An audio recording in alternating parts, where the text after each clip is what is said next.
Κάθε χρόνο στην Ελλάδα, στις εθνικές εορτές 28 Οκτωβρίου και 25 Μαρτίου, πραγματοποιούνται παρελάσεις με τη συμμετοχή και μαθητικών σχολείων.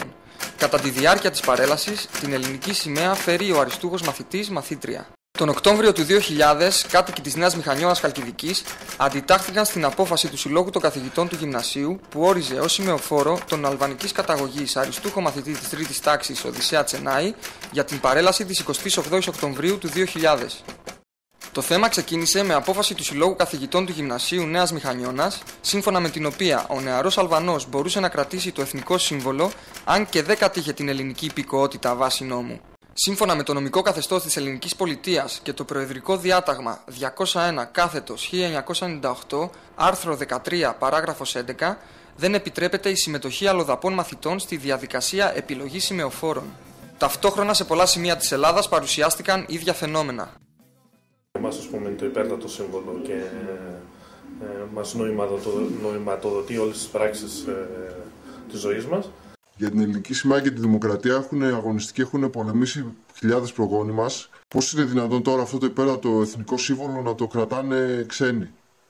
Και σας ρωτάω το εξής: αν γίνει πόλεμος κάποια μέρα, όλοι αυτοί οι αλλοδαποί δεν θα κληθούν ποτέ να πολεμήσουν για την ελληνική σημαία, παρά μόνο οι Έλληνες.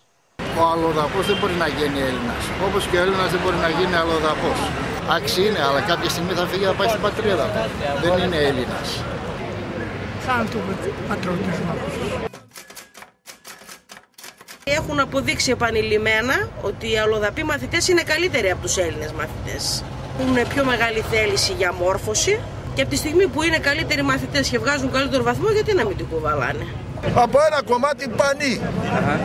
Δύσκολο είναι να την πάρει ο ένας και ο άλλος και να την σηκώσει τη σημαία ή να την κρατήσει.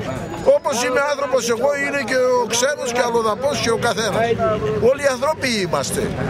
Γιατί να κάνουμε διάκριση με τον αλλοδαπό? Κατά την Ελληνική Επανάσταση του 1721, ενάντια στο ζυγό των Τούρκων, πολλοί ξένοι σήκωσαν την ελληνική σημαία επάξια.